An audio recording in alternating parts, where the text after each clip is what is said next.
Good morning, ladies and gentlemen. Welcome to Vocational College Universitas Gadjah Mada, Indonesia.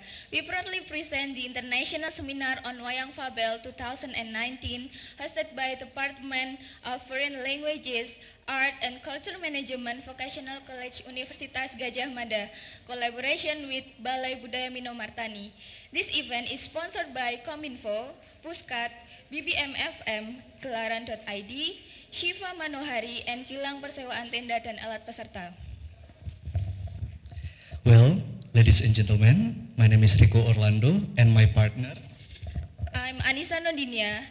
It's bring a great honor for us to be your master of ceremony on this special occasion. Before we proceed the program today, we would like to express our sincere gratitude to the Honorable Mr. Insinyur Widodo Hascaryo, MSI, from the head of Pers Monument Solo, The Honorable Mr. Wikan Sakarinto, ST, MSc, PhD, as Dean of Vocational College Universitas Gadjah Mada, and the Honorable Dr. Endang Sulistowati, MPD, as a Head of Department of Foreign Languages, Arts, and Culture Management, Vocational College Universitas Gadjah Mada. The Honorable Yuri Nishida from Meijika Memijika, Osaka, Japan, The Honorable Prof. Hedi Kinsler from Leiden University, Netherlands. The Honorable Dr. Edi Pursubaryanto M.Hum from Balai Budaya Minomartani, The Honorable Dr. Miguel Escobar from Department of English Language and Literature, National University of Singapore.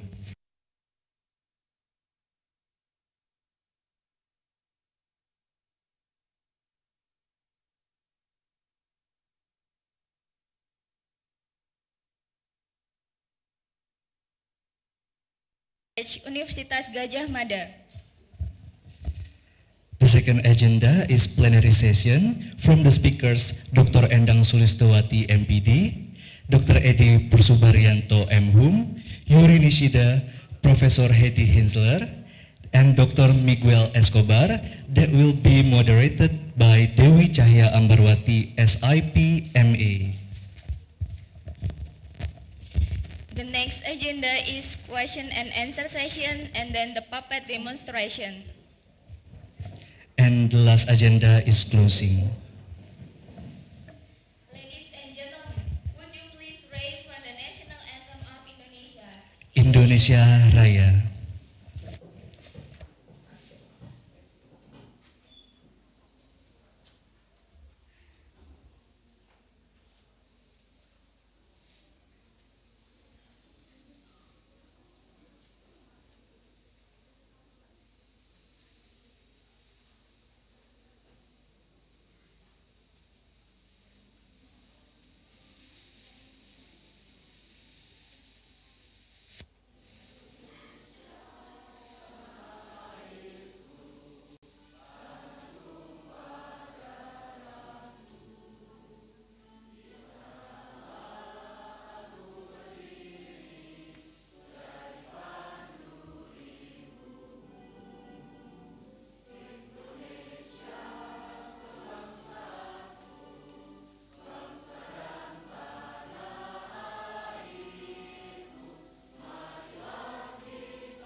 you. Please be seated.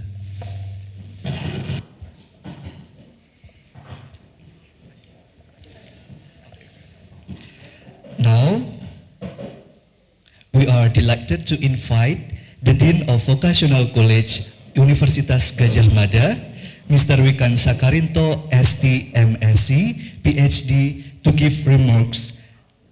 For Mr. Wikan, time is yours.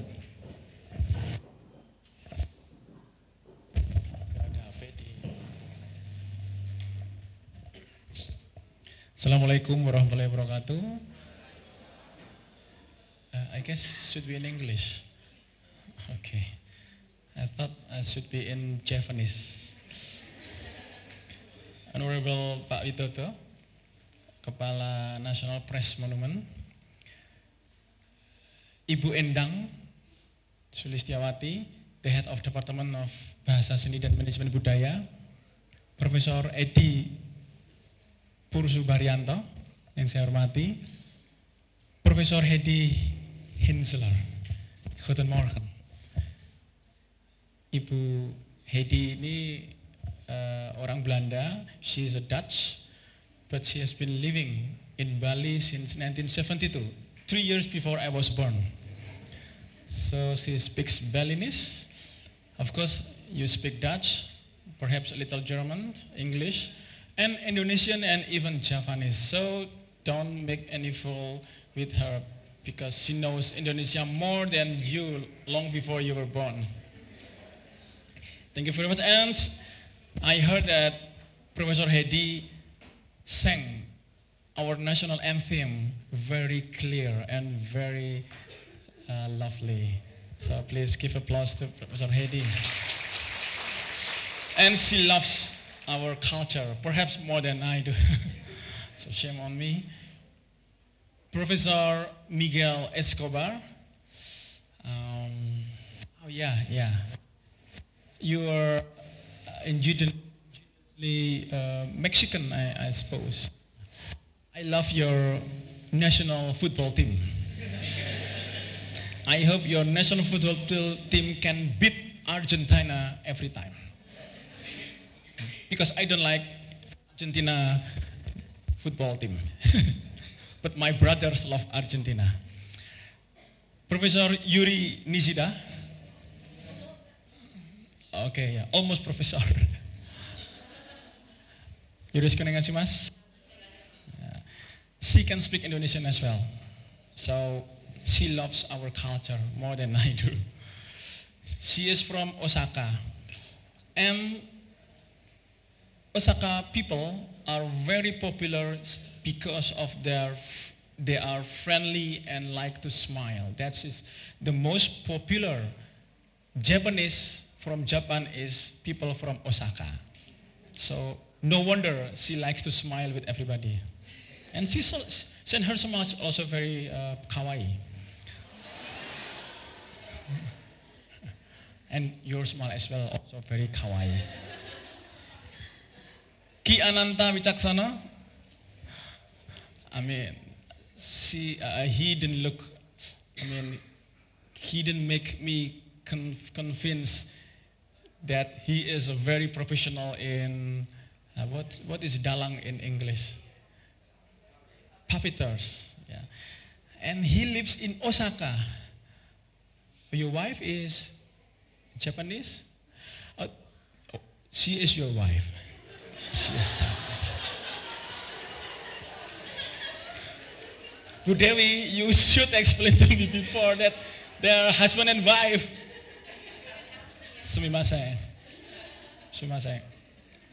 Wakrimasen desu takara. Sumimasen. Okay, Dr. Miguel, I study in the Netherlands for master degree, and I took my PhD in Kobe University in Japan. So I speak a little Dutch, and I speak more little Japanese. And all lecturers, docents, tamu undangan, and all my beloved students, I hope you are here to be the future of our culture. How can Japanese pop or Korean pop, Korean drama can be very popular in Indonesia, but wayang, I'm afraid you don't know much anymore about wayang, but they know more wayang than us. Because of we forgot that culture should be maintained. It's us. So it's us. You know that in the November 30th, we will invite Korea Reomit in vocational. I signed the visa application. You know Korea Reomit? Siapa namanya? Han? You know that, but do you know the member of Pandawa Lima? Who is their father? And what's the history behind why Pandawa Lima were born with no mother, father, raising them growing old? Okay, let me just stop blaming us, okay? But we should be blamed. With culture, we can be more united as Indonesia. No radicalism in Indonesia. If we maintain our culture, we do not leave our culture. And for Bu Endang, Bu Dewi, please give applause to all teachers, organizers who are very eager to host this event. I didn't expect this event, you know. Okay, shame on me, okay. They are working very hard to maintain, to sustain our culture, wayang. And this is a very, very hard working. So I really appreciate to DPSMB led by Bu Endang. Again, please give applause to DPSMB. Sekolah Vokasi UGM. And last but not least, I hope these lectures, as you can see, there are 6 athletes, there are 6 wonderful speakers who are very competent in our culture. And shame on us, some of them are not Indonesian. But anyway, they can speak Japanese. She can sing Kartonyono Medot Jandi perhaps. So you should learn from them, okay? Try to get the value, not only by attending here and sign the attendance letter, but try to get the value of our history in our culture that nowadays need us to maintain. Well, I think that's all my opening speech, blaming us, blaming ourselves. But anyway, it is kind of positive to know where we are, where we should be heading on. Again, thank you very much for all speakers. Widodo, thank you very much. I hope we can work together to be the pillar to sustain, to maintain, to develop our culture as the Indonesia identity now and forever. Thank you very much, and I hope you enjoy, I hope you learn, I hope we learn that we are Indonesia. Thank you very much. Assalamualaikum warahmatullahi wabarakatuh. Arigatou gozaimasu. Dankjewel. Bahasa Jepang dan bahasa Belanda. Oh ya, shishi.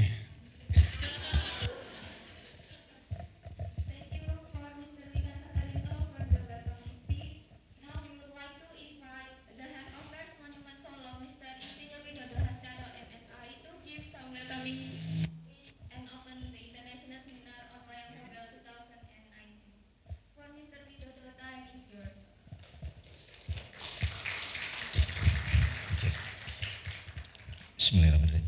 Assalamualaikum warahmatullahi wabarakatuh. Good morning, ladies and gentlemen. First time, I apologize if my speed in Indonesia because we live in Indonesia. Sorry, Mr. Dekan.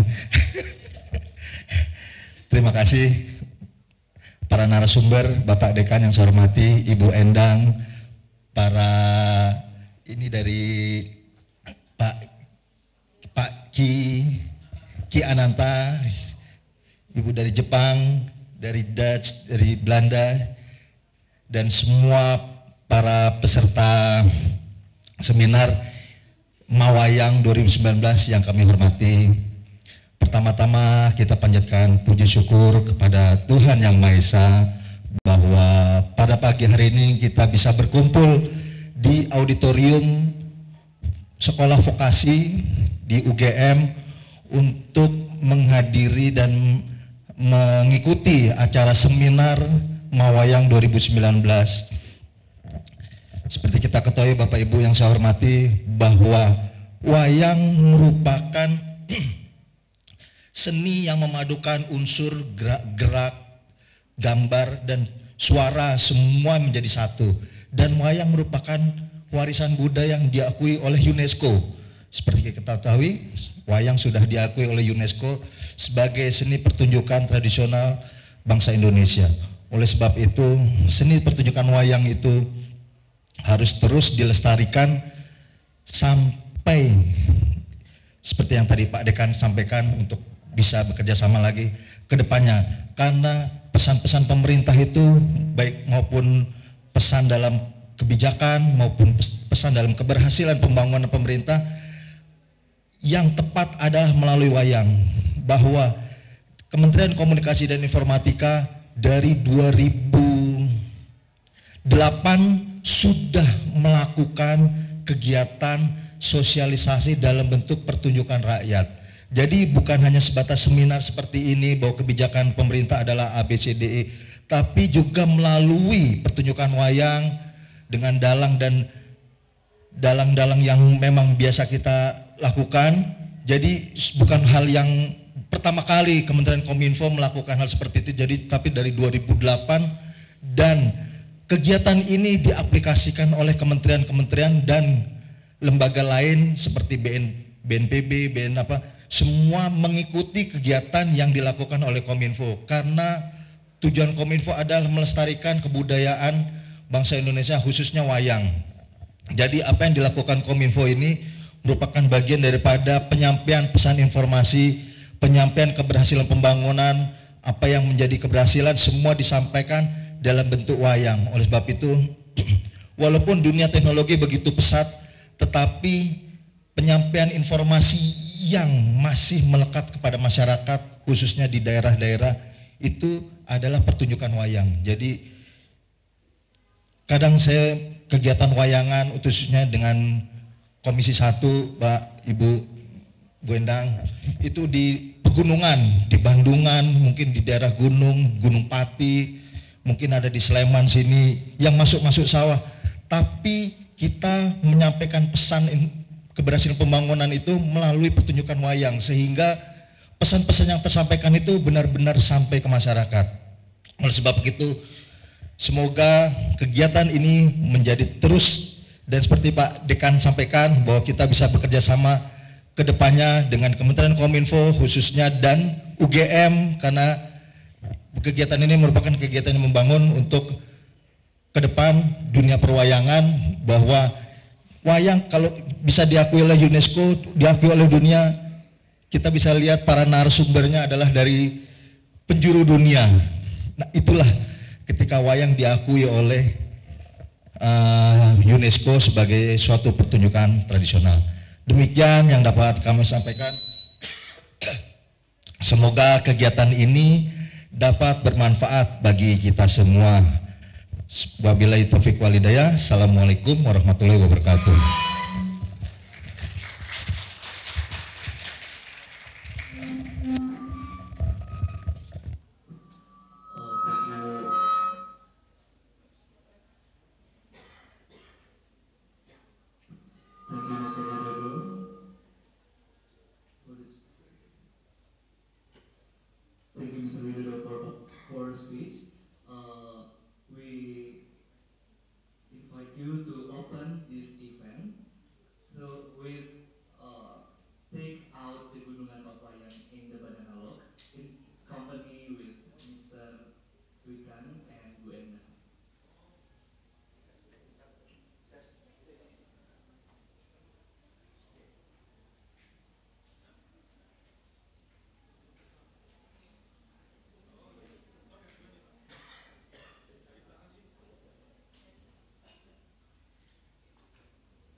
Thank you for the opening ceremony. Please.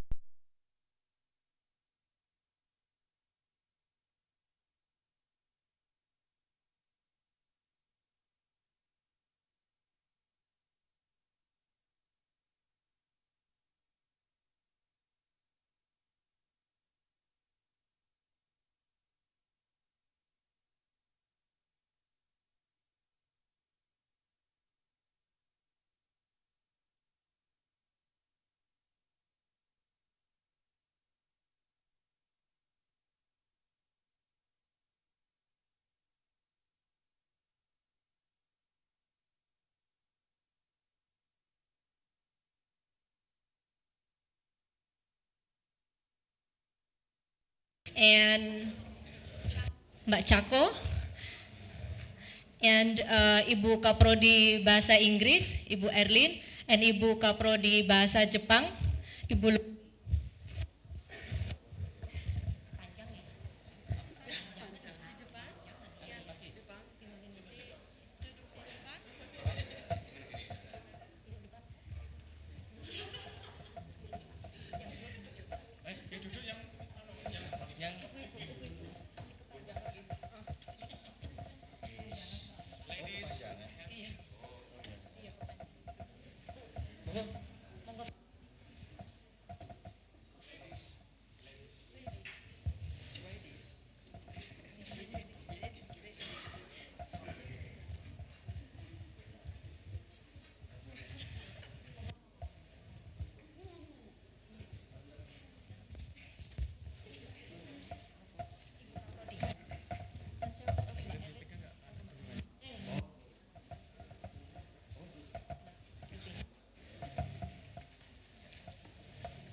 Thank you very much.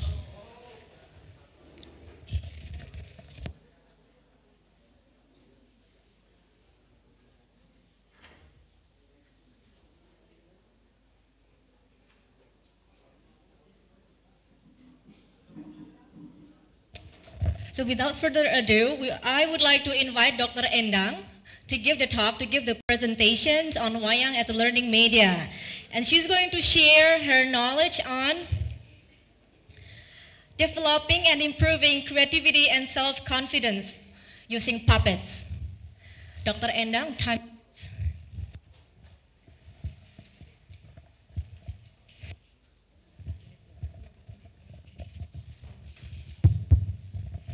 Okay, good morning everyone. Thank you.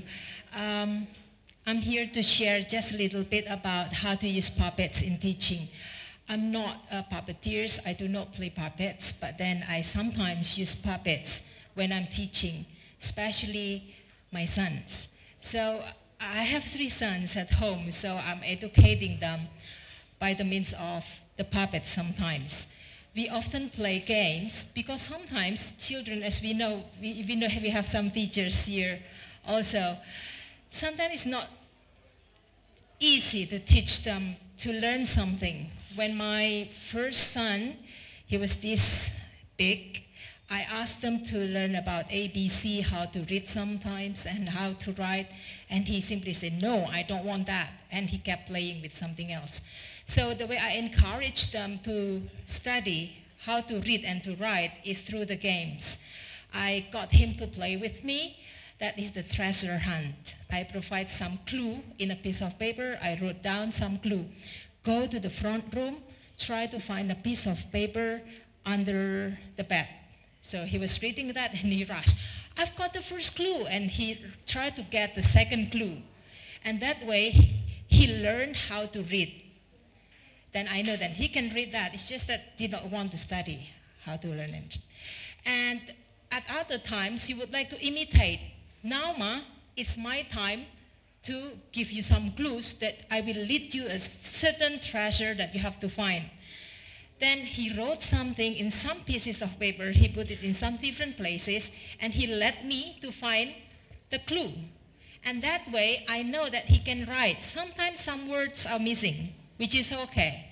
At least we know that my son is trying to write some words. Sometimes the D and the B is written, not correctly, but at least he's trying. So based on that, we know that children love playing rather than studying.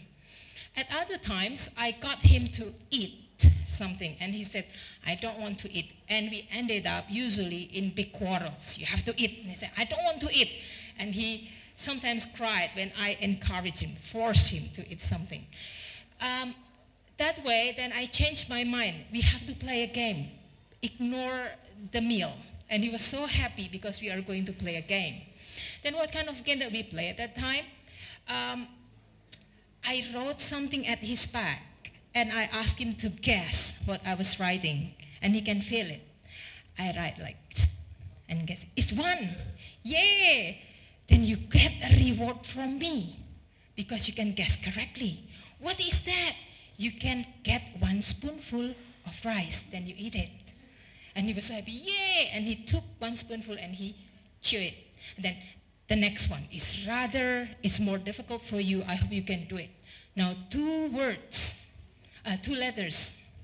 Then I try to write down B and A. And then, wrong, you cannot guess. It's not a C, it is a B. Then you cannot eat.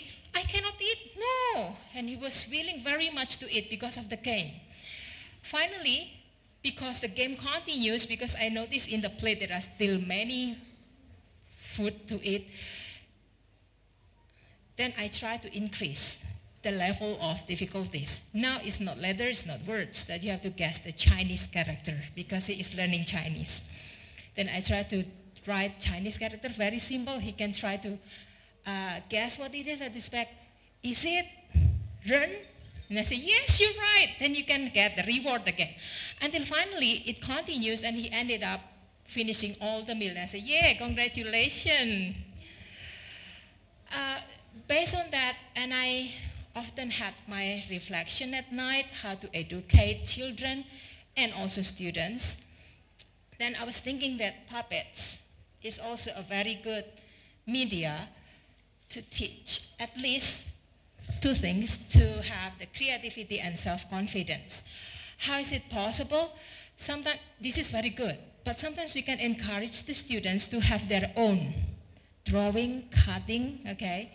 They can work in a team. They cut, they draw, and they give color, and they attach that, put some glue, and they can try to have their own play, their own story. They work in a team. Nanti, little children, his name would be, and they design that. With that kind of thing, then we enhance, we try to improve or raise their creativity. They work in groups of 4 or 5. They color, they cut, and then they put some glue, and finally they come up. They're so happy that they have their own puppet. And they design their plot of the story, and they try to perform that, their story. Second thing is about the self-confidence. When students can have this kind of puppets, then we as teachers, we have to encourage them. We have to give some praise. You're good, you're doing a great job. And when they can perform well, we have to also praise them with good compliments. They would be so happy, and they would raise some self-confidence. I can do it. I can tell stories. For young children, when they cannot make that very nice puppet, which is okay, they can make their own in the form of kancil, and we can see here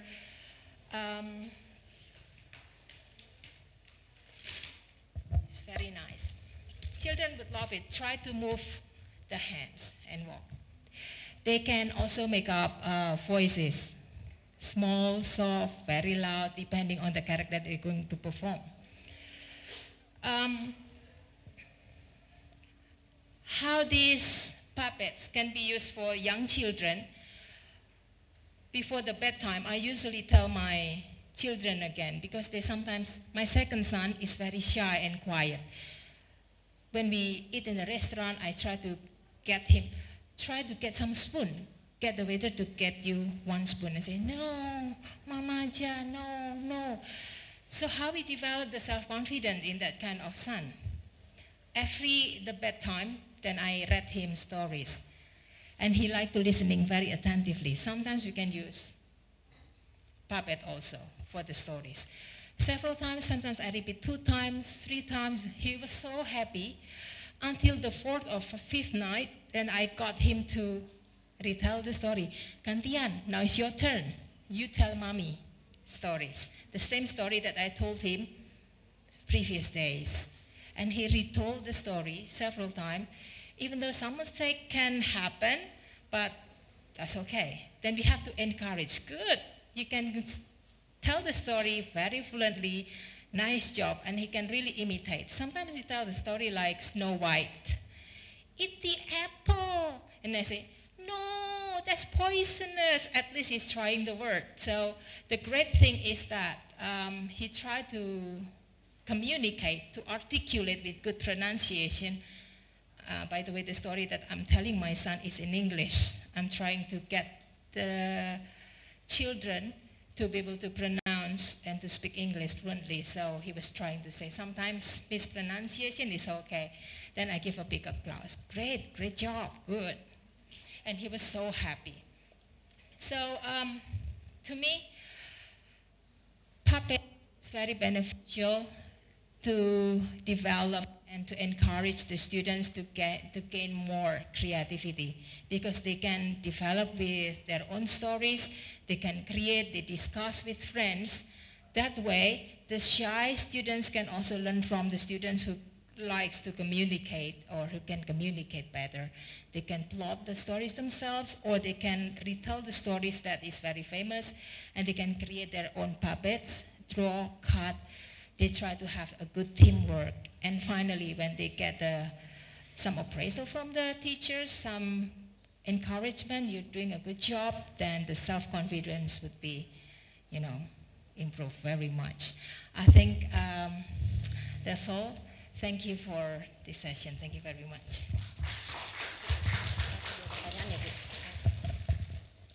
Thank you very much, Dr. Endang. And we shall apologize that Dr. Endang will leave very soon because she has another programs to attend at the university. So before she leaves, we will take 1 or 2 questions from the audience. Please raise your hand, just only for this session. We invite 1 or 2 questions. We're from teachers, high school teachers. So for your information, here we have guests from vocational schools and public schools. They are teachers. So welcome, besides students. Anybody? Boleh in bahasa Indonesia or in Japanese. Thank you, Mas Miguel. Yeah, thank you. Yeah, terima kasih, Bu Endang. So my question is, how do you combine the ways in which you can use these to teach personal skills with also teaching them about the culture? So what do you think is the right balance between using these things for things such as creativity and self-confidence, but also using that as a means to get them interested in the stories, the conventions, and other things? If you could share your thoughts with us. Thank you. Thank you so much. Thank you for the questions. The stories that I usually tell my students can sometimes embrace also the stories about the culture and also about personality, soft skills. Actually, can I show you a little bit about what my student, she did a research on, this is the glove puppet, and for the final project, she designed this to tell about some great traits, some great attitudes that students, very young learners to have, like how to throw garbage in the trash bin, how to greet people, how to thank people, and how to apologize. She designed that in 2 bahasa, and this is a collaboration with a student from Elins, from Komsi. There will be audio. If we press this, there will be some voices to imitate. And she also designed the glove puppet for the little children to play. That one is also, but this one, the one that she's designing to teach about the culture that we have, student culture. Thank you. One more questions? Okay. Thank you. One more, yeah. Thank you. Thank you. I will not question. My name is Alvia. I am art and cultural teacher in 3rd Vocational of Yogyakarta. But my degree is music from Universitas Negeri Yogyakarta. And mostly of our friends are confused with our new curriculum that really, I can't imagine it. And I just want to say that I will already save your number, ma'am, and I would I will someday we can meet again to discuss how to teach culture and teacher in vocational school, especially technical vocational school, because our student was so mostly our students are men. They are so much of energy. Thank you. Thank you. Yes, thank you. I am a bit rushed in explaining, so sorry if this is very, because Bu Dewi told me, Bu Endang, 15 minutes only, so you have to be quick. And I say, okay, what should I say now? But yes, I agree with you with the English for the engineering. We need more energy in that, and we need to try to develop some strategies and approaches how to get the students to learn. Probably we can use also this kind of teaching aids as a media for them. Thank you so much. We'll be in touch. Thank you. So nice. Thank you so much. And yeah, Budaya, so sorry I have to leave because I have another meeting in another place. Thank you so much. Thank you so much. She'll be back. Don't worry. You'll meet her soon. Thank you very much, Bu Endang. So next, I would like to invite next speaker, Dr. Edi Porsubaryanto from Balai Budaya Minomartani. He's going to present, he's going to share his knowledge or experience on the Kancil stories and their transformations on performing arts. So Pak Edi, he's also a dalang Kancil too. And he was a member of this university from Faculty of Cultural Sciences. Ladies and gentlemen, Pak Edi. Terima kasih, Matur. So as Ibu Dewi told us that I was here last year, so I was a professor at the English department, Fakultas Ilmu Budaya, but I retired on the 1st January this year. Now I'm jobless. That's why the committee has invited me to come here. Good. So, Kancil stories, the living myth. That's the topic that I would like to share with you. But first of all, I would like to sing a song. Si Kancil anak nakal, suka mencuri ketimun. Ayo lekas dikurung, jangan diberi ampun. I think this song was very popular when I was a child. And now I can still listen this song through clips in YouTube. Okay, but yeah, now I would like to invite a friend of mine. Okay, wait, hey, where are you? So this is my friend, one of my best friends. Hey, where are you so far? I'm Kancil. Oh, I know that you're a Kancil. Yeah, but where have you been? I've been in the, the Wayang Kancil performance at the Balai Budaya Minomartani.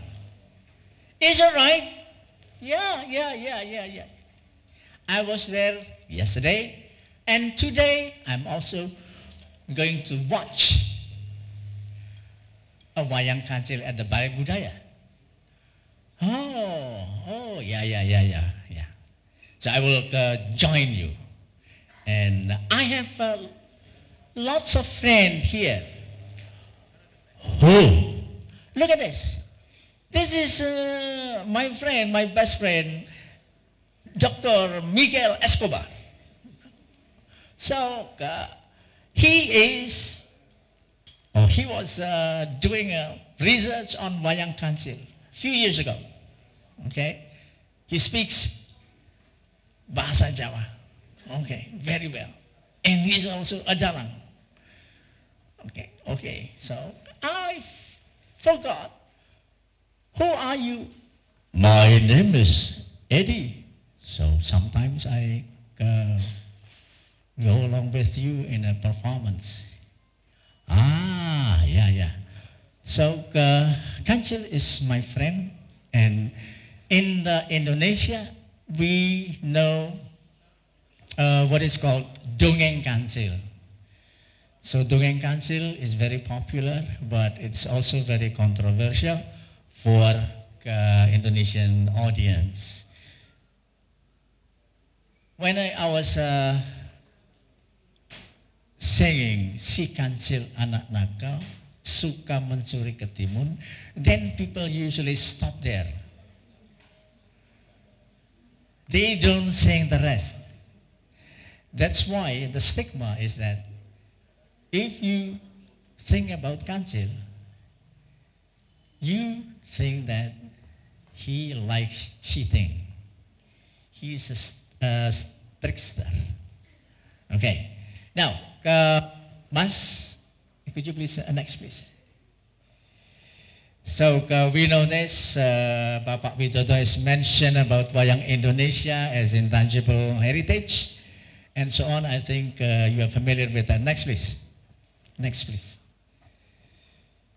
Yeah, Wayang Indonesia. And what is Wayang Indonesia? What is there, or what are the types of Wayang Indonesia? And here, I would like to focus on the Wayang performances. So we have Wayang Kulit Purwo. Wayang Kulit Purwo is, usually we call it Wayang Kulit. And then we have Wayang Golek, Wayang Wong, Wayang Bali, Wayang Palembang, Wayang Banjar, Wayang Sasak, Wayang Revolusi, and so on. And Wayang Hip Hop. Tonight you can watch Wayang Hip Hop at the Balai Budaya Minomartani. Next please. Now, I would like to talk about the function of performing arts first before I go on to my speech today.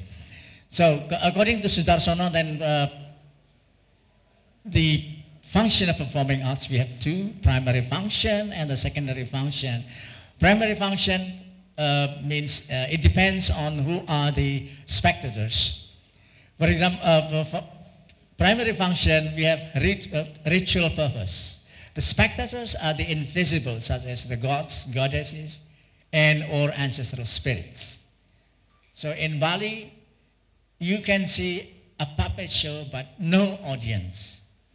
No audience like us. So what? Because the audience are the invisibles, the gods and the spirits. Okay? So it's a ritual purpose.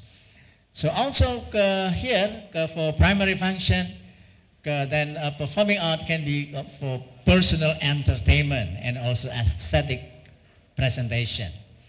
And the secondary function for performing arts is for education, propaganda, entertainment. Kancil stories have been transformed, okay, into a Wayang Kancil. Wayang Kancil is a wayang where the stories are taken from Dongeng Kancil or Kancil stories. And you know that this is one of the puppets, and mostly are animals. And I think you know this. This is Mr. Elephant. And so this is Mr. not Scooby-Doo actually, but a doll. We call in Japanese, Asu. Because that's its name. Okay. And in Wayang Council, we can also have something like this. Okay, got people like this. So I think this is Dr. Miguel Escobar. It's just like you. Okay, next please. So you have problem? Next.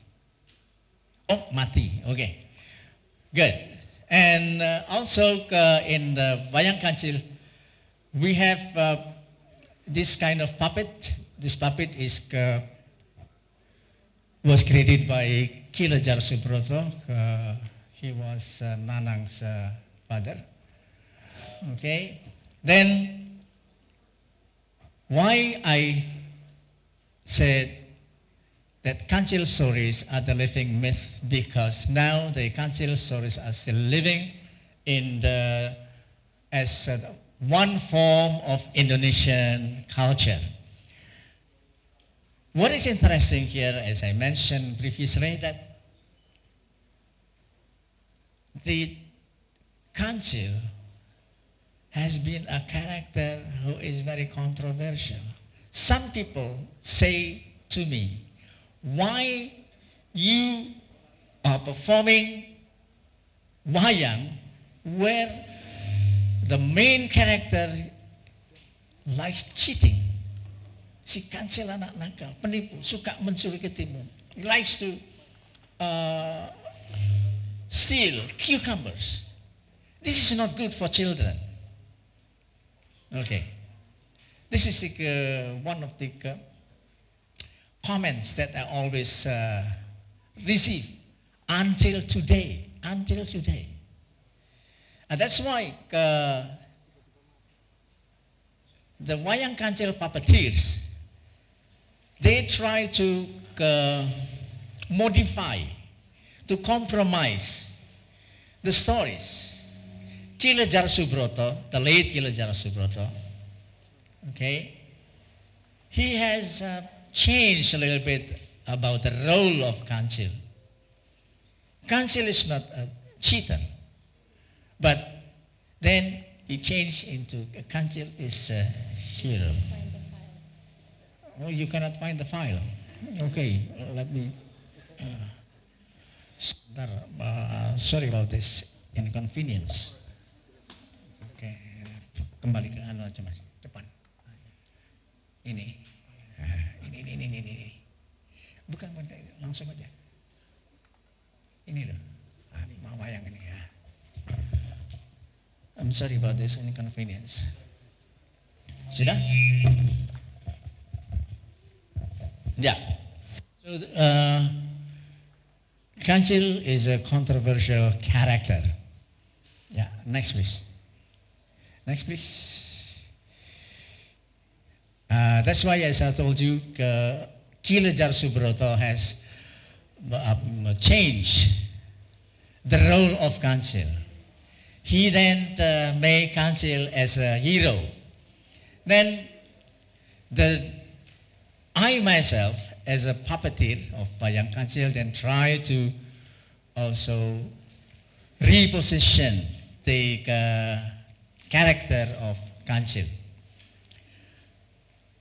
I position Council not as a hero or not as a cheater, but he's like a human being. Sometimes he's very strong, he's smart, but sometimes he's helpless, and so on.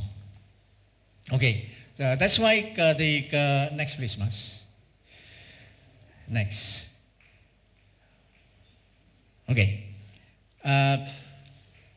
That is why then the Wayang Council puppeteers in Yogyakarta, they try to create new stories, to reinterpret new stories about Council stories.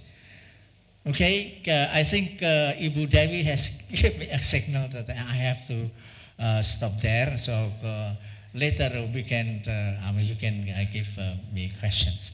Thank Thank you, Bu Devi. So. Thank you very much, Dr. Eddie. We'll continue with the discussions after all the speakers will present their talks. Yeah.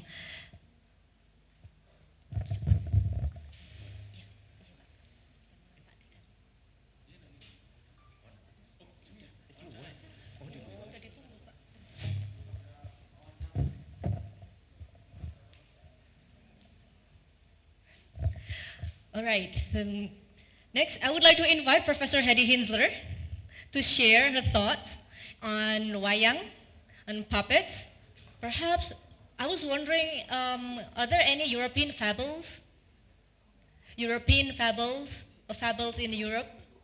Or kancil in Europe? Or already knew kancil at the end of the 19th century, so there were children's books on kancil, and he was on TV. Okay, then we should not wait. I was raised with kancil. Please welcome Professor Hedy Kinsler. Okay.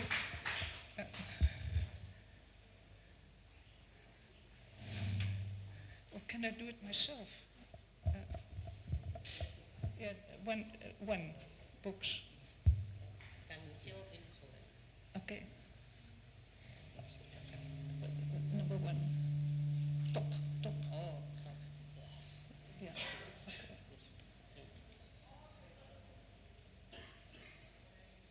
Okay. It doesn't work. Okay. Oh yeah, maybe. Yeah, sorry. Okay, so kancil was already known in Holland. They had a bibliography. Well, there were serious texts in Malay and in classical Javanese. So they were already translated or edited. And then from the beginning of the 20th century, we had already children's books on kancil.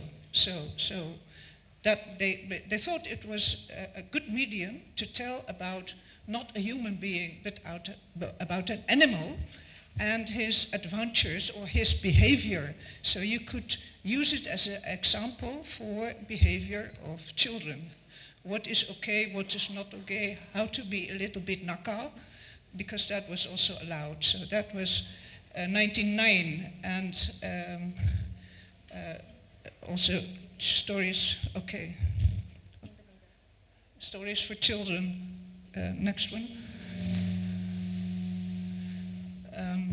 Yeah, the person who did already Wayang Kancil on TV was, his nickname was, or his artist name was Indra Kamajoyo.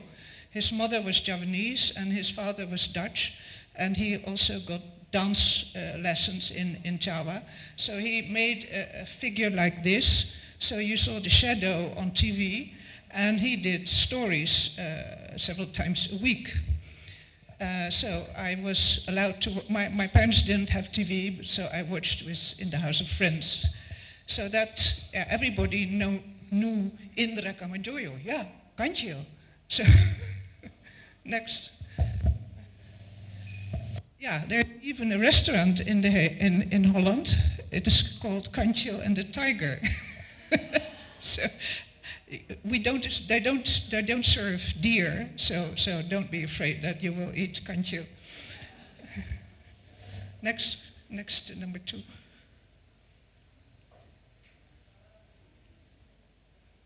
Okay.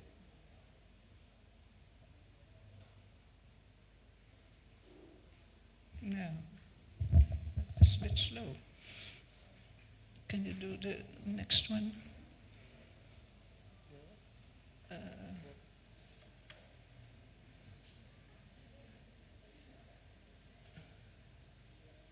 Yeah, okay. No, this is not the one. Yeah. Yeah, so here we have some information on the start of Wayang Kancil. When did it start? In the book of David Irvine, they say, well, in the 1920s, there was a puppet maker, Radama Said. I was privileged to meet him quite often. And he worked together with Bolim, and they started to develop Wayang stories about Kancil. And then we have in 1981, that Jar, the grandfather of Nanang, is busy in Jogja to develop Wayang Kancil. Next. So, because in Holland there was a puppet player, Rien Baartmans, he was also a bit of Indonesian descent, and he wanted to show Wayang Kancil. And so he asked Lejar to design the puppets. They didn't exist yet, only at the beginning, the Radema Sayed, but it was not continued. So he worked together, and then they designed the Wayang Kancil.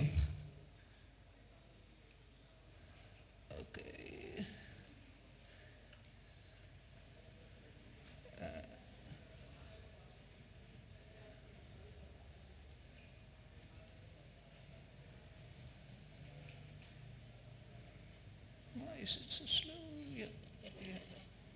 Yeah, so from that time onwards, from 1980, Lejar specialized in Wayang Kancil, and he also gave a lot of performances here in Java, and he introduced also short versions for children, so that was very, very important.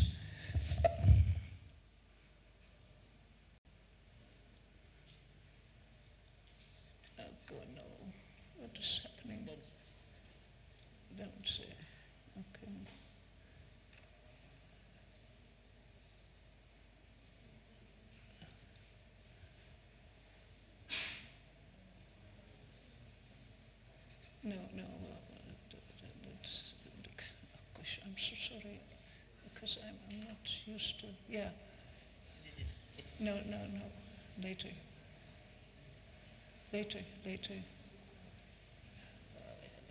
Go to the next. No, the second. Yeah. And then we do it, so.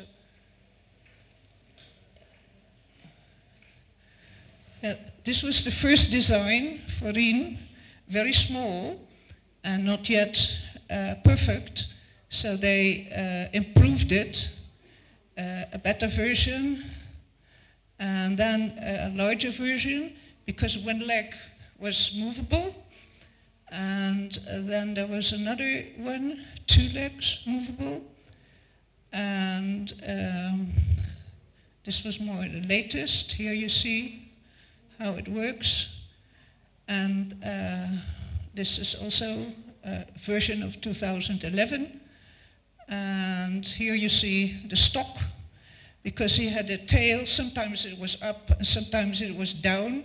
It depended on whether he was nakal or not, I think. And here you see the latest development. The head was also movable, so I remember that Lejar was very proud when he told that he had a new design. So this is the thing that we know, and they performed quite often at the Pasar Malam in The Hague, and the children loved it, so they always wanted to shake hands with Kancil. So, yeah, that is, and also, I have to show, yeah, I forgot that. When Kancil went to Holland, it was cold. So Lejar decided that he should have shoes, because cold feet are not nice, and trousers and a coat. So that was also a new design, especially for Europe. And here you see that in his Dutch outfit, he is, I showed you already, shaken hands with a little girl. So that is, a very important feature of development of Wayang Kancil also because he went to Holland. And there was also a huge exhibition in the Balai Kota of The Hague. They wanted to exhibit every animal that the jar made that had a relationship with Wayang Kancil. So there was an issue, it was in 2011. So he had the animals that are, well, flying on trees, shasha, the how do you call it, deer, thing with wings, and monkeys. They also live in trees, so that was the first thing. And here you see some details of the birds and chicken and snakes. And a little boy, because children also liked it very much, so they were, and they were not allowed to touch it, so sometimes they were trying, and so they had a lot of fun, and we too. And here you see it from above. These are the land animals with 4 legs, and seen from above. So a complete set, but they all were made within the framework of Kancil. Here again, some details. So all kinds of elephants and things, and here again, so real animals with wings, the swan. Swan became very popular. A lot of people wanted to order one at home. And also the monkeys. And then we had water animals, fish. Fish is also animal. So they were in a separate thing, and the water is just plastic that we colored a bit bluish. And here again, and this is, Kancil strip from Indonesia to Holland with clothes. So that is, the importance of Kancil in Holland, because everybody knew him. And the other thing that is important, I don't know whether we can show it, is that Nanang was, in fact, he's sitting there, the first who made animasi wayang animasi. He made, and the first time they came to do the history of Holland, the Wayang Willem van Oranje, Wayang Diponegoro, Wayang Revolusi, Wayang Agresi Kedua. So he also made animasi, and he also made animasi wayang, Kancil, and that is also good for teaching children at school, and also grown-ups when they see it as an animasi. It enters the head.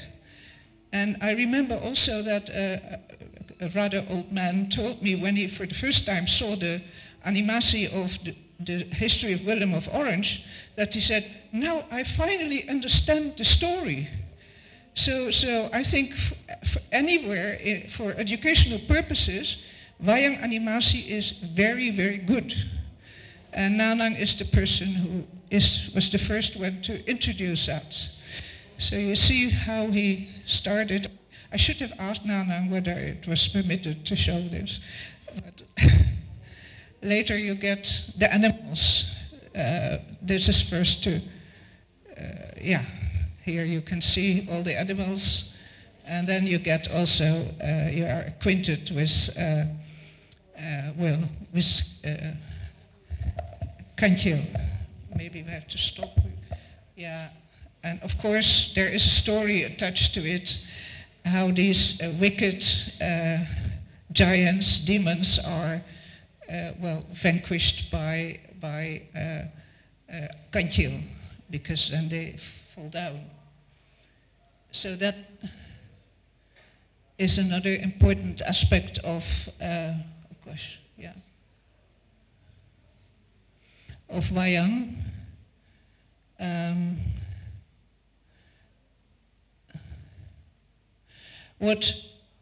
also was developed, and that sounds a bit strange, was because of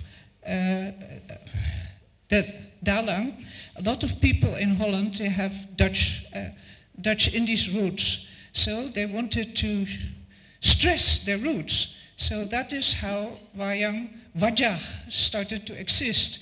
Your son is called Arjuna, so you order a wayang figure representing Arjuna with the face of your son, or your father or your mother are from Java or from Sumatra, so you order a wayang figure with the clothes of a Javanese or Sumatranese with the head of your grandmother or your mother or something. So this is what became very popular. You will know him, Arno.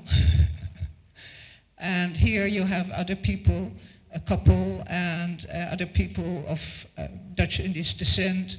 He is the head of the Puppet Theatre Museum, Pa Otto, and this is also a good friend of us. His mother was head of the Batavia's Kunstkring, his grandmother.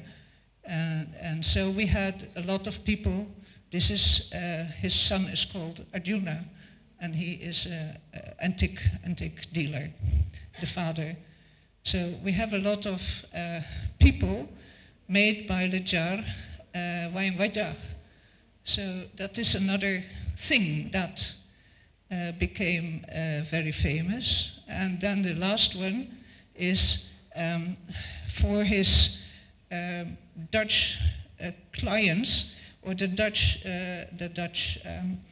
how do you call that, performances. He could not use as Punokawan, Twalen, Samar, so he used Jan Klaassen and Katrijn. They are a sort of Punch and Judy in England. So Lejar made a sort of podo representing the clown Jan Klaassen, who also became very famous. So through such a funny figure, you could also survey a lot of information. So that is also an important thing. And here you have the real figures. Jan Klaassen also had some developments. The first one in 2009, and then a bit improved. And then it became as a sort of prototype, which is later he had a head that was movable. So, and it was his wife, Katrijn. She could say nasty things to people or direct things. So that is also the development, and in the framework of Wayang Kancil that was already known in Holland, but thanks to Lejar and Nanang became more important, and extra things started to develop. Well, I think now my time is over.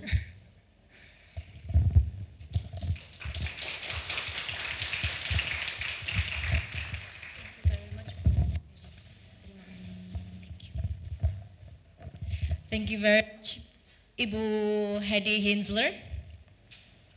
So, audience, ladies and gentlemen, please keep your questions. Yeah, after all the presenters, all the speakers share their knowledge and thoughts, we will invite questions. So please keep your questions. And next, we're going to have Ibu Yuri Nishida.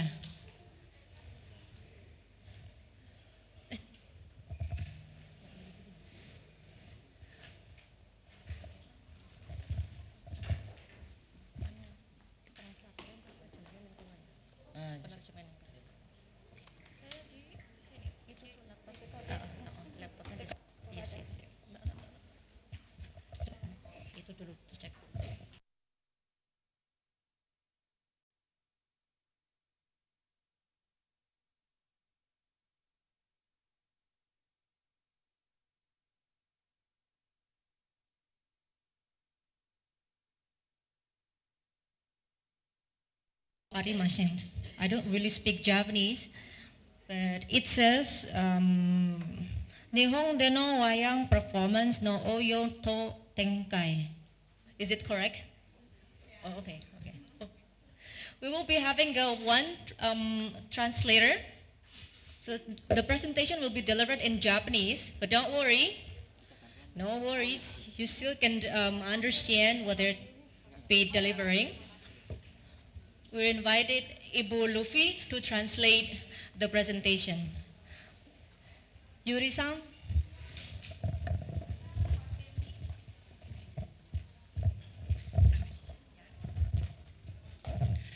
Terima kasih. Sebelumnya saya mau mengucapkan terima kasih kepada panitia Mawayang, BBM, panitia Vokasi UGM dan teman-teman yang hadir sini. Ya, saya terima kasih banyak. Saya senang sekali bisa dapat kesempatan seperti hari ini. Ya maaf, saya tidak pandai berbahasa Inggris, jadi lebih baik saya pakai bahasa Jepang aja karena hari ini saya dapat penerjemah yang sangat bagus. Ya, yoroshiku onegai shimasu. Hai. Saya kali ini saya sebagai seorang pelaku seni mengenalkan kegiatan kami di Jepang. Nihon de no Wayang koen no oyo to tenkaiということで、まず自己紹介をしたいと思います。マギカマメジカという名前のグループで活動しています。メンバーは、アナントビチャクソの、ジョグジャカルタ出身で小さい時からダランとして活動してきました。で、先ほど紹介されましたキ・ルチャルスブロトの孫です。で、私はガムランを演奏しています。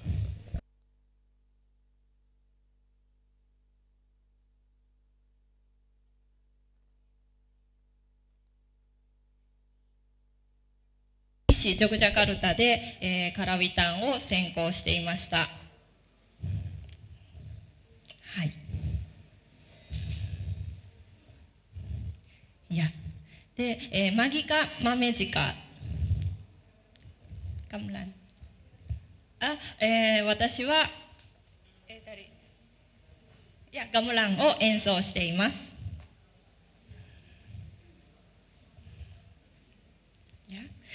それで私たちはマギカマメジカという、名前のグループですけれども、マギカマメジカという、意味をしますと、マメジカというのは、日本語でカンチルという意味です。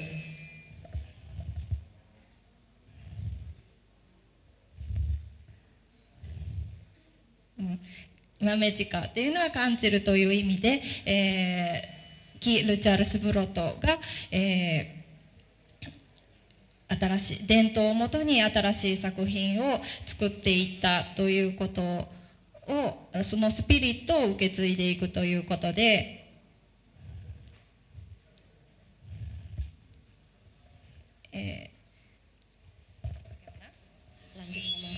Oh ya, ya oke, ya, ya saya lanjut ya. ということで、シンボルとしてこのカンチル、マメジカというのを名前に入れています。ランジュで、私たちは日本でもワヤンカンチルの公演を、行っています。で、ここに写真があるんですけれども、一番小さなグループではもう私とナナンだけ2人で、ダランと演奏家が1人で演奏します。で、それから4人でやることもあります。今日は日本から2人友達が来てくれていまして、この後でデモンストレーションを行おうと思っていますけれども、はい、それから日本の小学校や中学校でインドネシアの文化を紹介するということもよくやっていまして、その時にこのカンチルのペンタスを行っています。いろいろな場所に合わせていろいろな方法を行っていて、このように影と人形が一緒に見えるようなセッティングにしたりですとか、下の写真は大阪にあるタマンピンタルみたいな施設でやった時の写真ですけれども、動物のお話というのは日本の子どもたちにもとても受け入れやすいということでよく上演しています。何十でワヤンカンチェルのお話にとても似たようなお話が日本にもあります。それがですね、稲葉の白うさぎというお話です。カンチェルがワニの背中を渡って川をうまいこと渡るっていうお話があると思うんですけれども、それととてもよく似たお話です。うさぎ、カンチェルではなくて、うさぎがサメの背中を渡って海を渡る、そういうお話があります。これは日本の古事記という日本の中で最も古い8世紀ぐらいに書かれたと言われている、書物の中にあるお話です。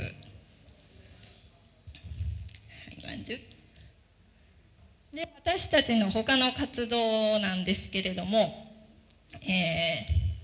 ですね、ワヤンカンチルの他に日本の物語をワヤンに、導入するということもよくやっています。で、その一つの例が、日本には落語という芸能があるんですけれども、その落語という芸能の中のお話、地獄八景亡者の戯れというお話がありますけれども、それを、ワヤンで上演しました。落語というのはですね、ワヤンのダランのように一人の人が、お話を語る、いろんな何役もの、人を演じ分けながらたった一人で何も舞台セットもない中で一人で語るというそういう芸能です。はい、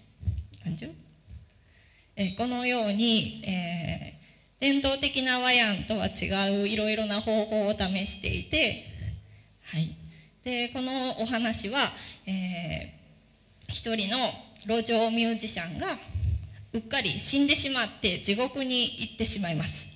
でそれでいろんな、地獄の拷問を受けるんですけれども、そこでこの前向きな明るい性格の宗兵衛という人なので、いろんな面白い方法でその鬼たちを、やっつけてしまう。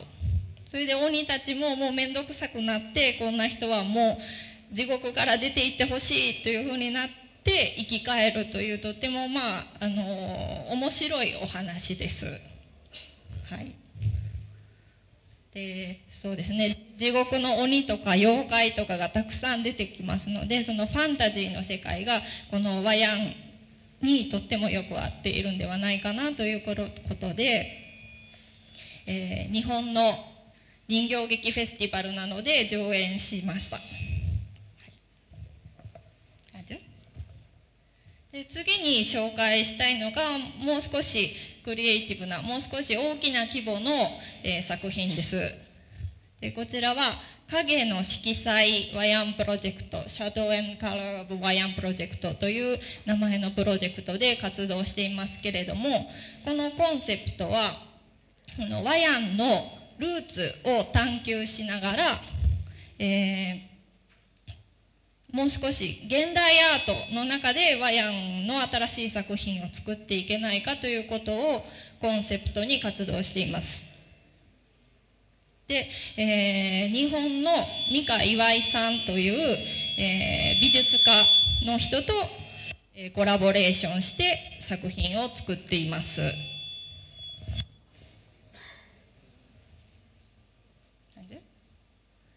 でこのプロジェクトで2つ大きな作品を作りました。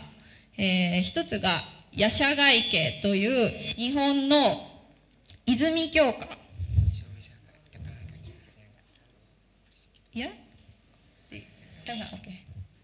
日本の、泉鏡花という作家がいるんですけれども、その人の作品を、和やにしています。でこの、作品の特徴は現実の世界と、それからファンタジーの世界がすごく混じり合ってとても美しい作品であるということが特徴なんですけれども、ちょっと写真でどんな感じだったから見ていただきたいと思います。はい、この三河岩井さんの作品なんですけれども、薄い布、透けている布をこのようにたくさん何層にも吊るして、それから映像を投影してこういう美しい作品なんですけれども、この中で和やんを演じました。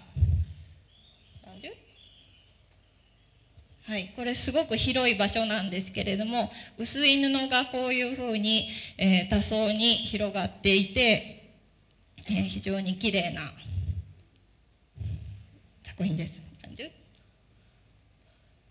でこのプロジェクトの中で、特に注目しているのがですね、和やんっていうのは目に見えないものを見ることができるような表現で、そういうことを表現できるような芸能なんではないかっていうことと、でそれから和やんというメディアで一つの場所でいろんな層の時間を表現できるんではないかということを、注目して行っています。いや、メディア。Itu video mungkin ditekan sekali lagi.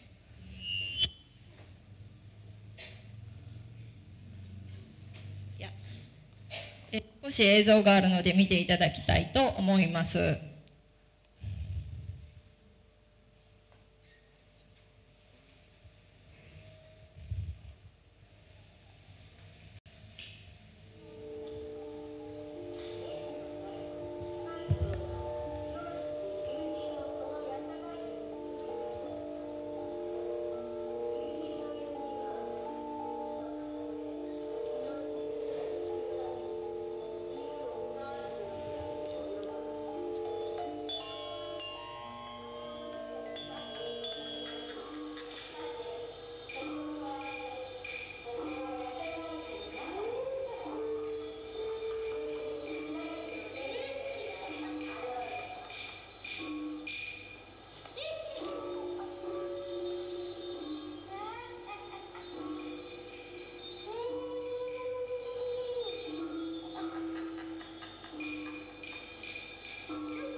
はい、このように、そうですね、映像と美術とそれから和やん、影、そういったものが融合したような作品を作っています。はい、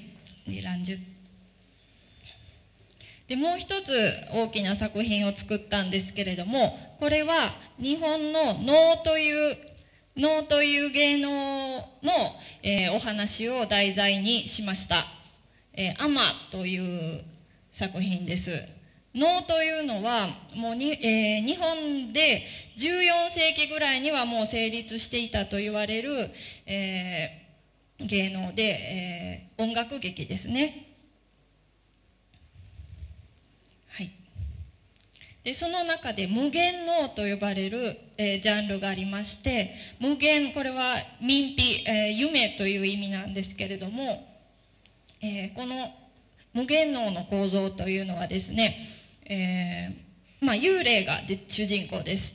で昔とても辛いことがあったりとか、とても大変なことがあったりして、この世にいろいろなまだ思いを残して死んでしまった人が、今まだ生きている自分と関係ある人や、関係ない人もいますけれどもに、昔の自分の出来事を語るという構造になっている、演劇です。はい。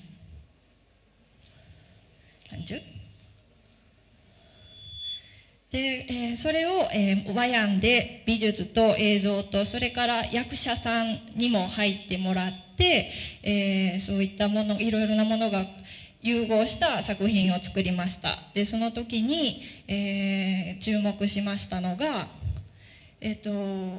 一つの空間の中で現在、それから過去、それから死後の世界、それから現実の世界、ファンタジーの世界と現実の世界、そういったものが一つの空間で多層に、いろいろな層に重なって、共にあるというような状態を表現しました。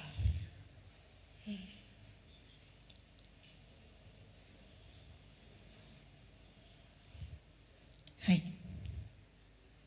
で、これがいろいろな写真の例です。役者さんの、体と和やんの影と、それから前で和やんを演じているダランの様子、それが一つの舞台の中にあります。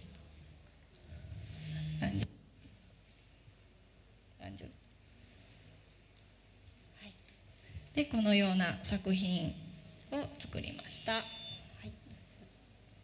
でその他の活動を少しだけ紹介しておきますと、あとはクラシック音楽との、コラボレーションなども行っています。これまでに、ピーターと狼、それからブレーメンの音楽隊、それからアラジンと魔法のランプ、そういったものも、オーケストラの音楽と一緒に和やんで上演しました。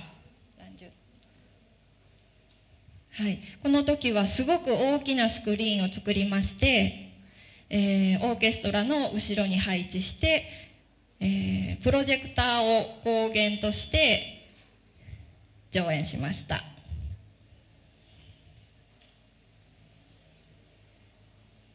い、で他に最近やっていることはですね、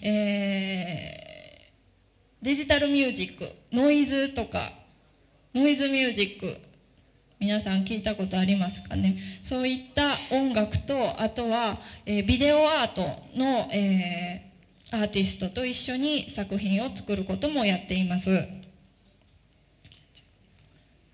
このような感じで、この、左側の女性はいろいろな液体をその場で混ぜながら、映像を作っていくという、愛子田辺さんっていう方なんですけれども、その方の作っている映像を光源にして、和やんを上演しています。はい、これで私の発表終わります。Sekian dulu, terima kasih banyak.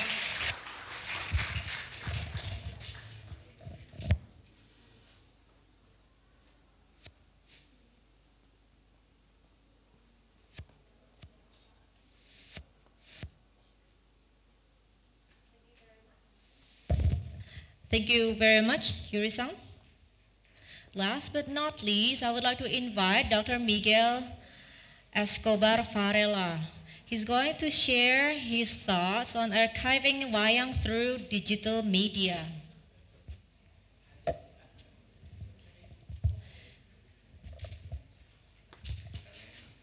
It's all right. Take your time, Mas Miguel, please. And the audience, please keep your questions. After this, we're going to have all speakers sitting with us, and you may deliver your questions while the committee and Mas Nanang will prepare all the puppets for the wayang demo.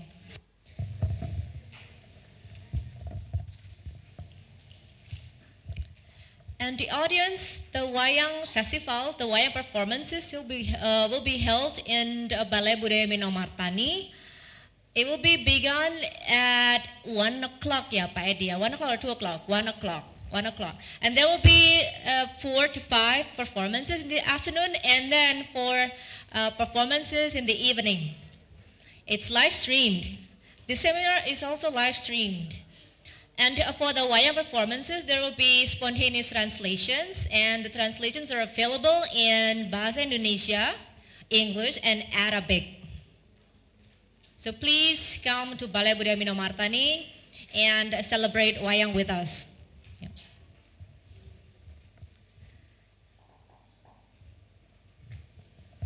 Mas Miguel, the time is yours. Yeah.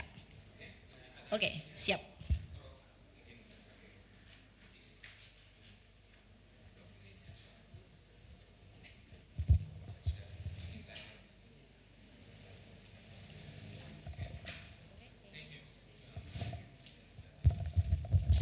Thank you very much, Bu Dewi. And I've been asked to talk to you and, of course, address you in English today. But I hope you to say a few words in another language. Keparengo kulo matur sekete wonten basa Jawi. Bapak-bapak, matur nuwun.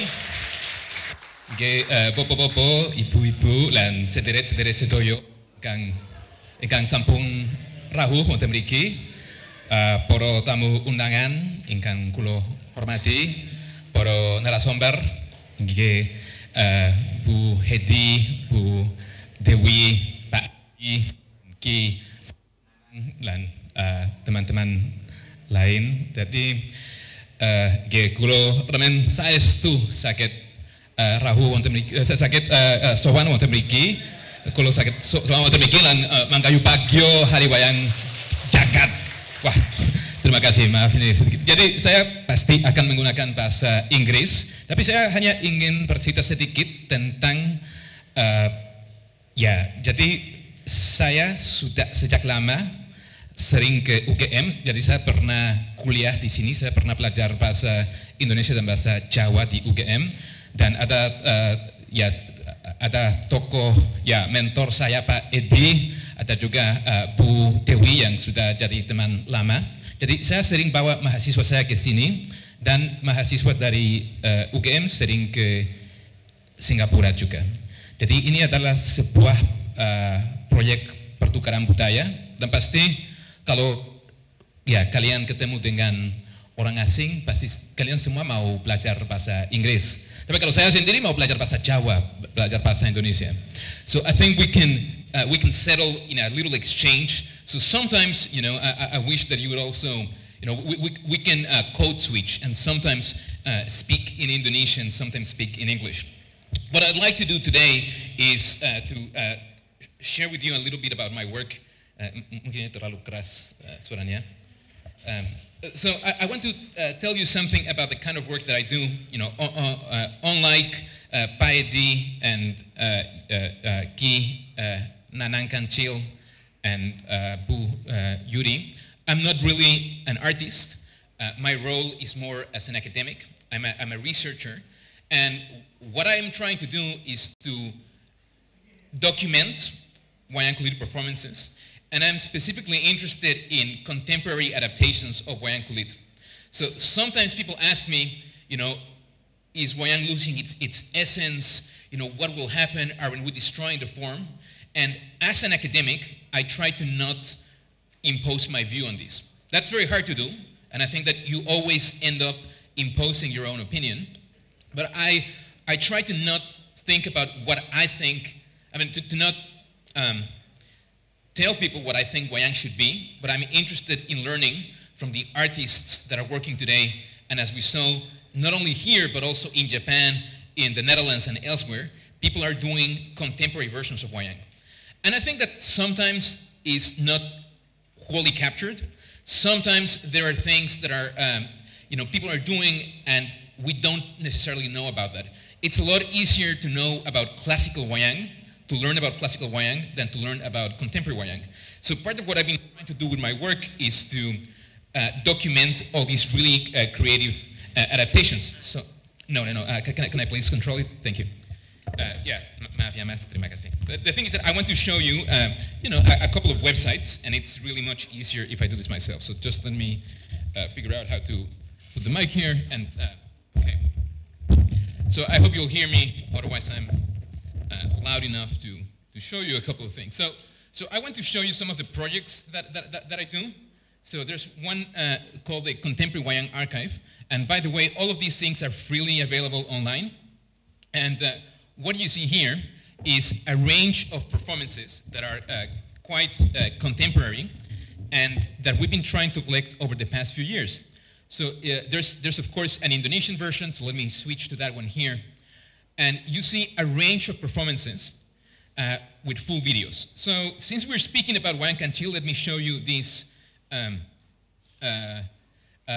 recording that we did in 2012.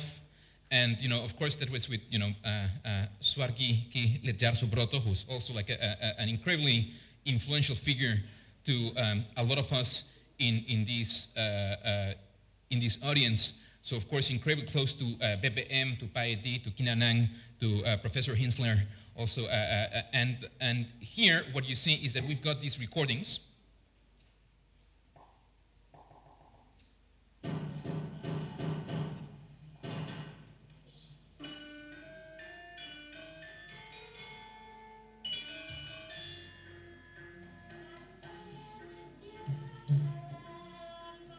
And one thing that you notice, of course, is that this is not just a video like the one you'd find in YouTube, but it's also, it's translated.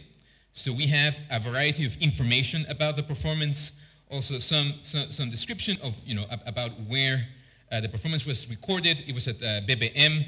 We've also got notes on the side so that people can learn a little bit more also about the cultural context of these performances. One thing when, as translators, so these are all collaborative translations because I am translating from, Javanese and Indonesian into English, and none of those are languages that I speak natively. So I'm translating basically between a bunch of languages that I learned later on in life. So I always try to engage in these translations collaboratively, which means that other people then come and edit the translations. And here you can see also that like the Catatan, here, these are, for example, not only by me, but by a native Javanese speaker, so Bu Nofi, who also studied here. She's a graduate of the Sastra Jawa, Sastra Daerah program, and my good friend Steve Burrell, so he's an extraordinary gamelan musician, and he speaks perfect Javanese, but he's also an Englishman. So his English is of course, he speaks it natively. So what I'm trying to say is that here, it's not just translation as a natural, self-evident thing, but translation needs to be constantly corrected.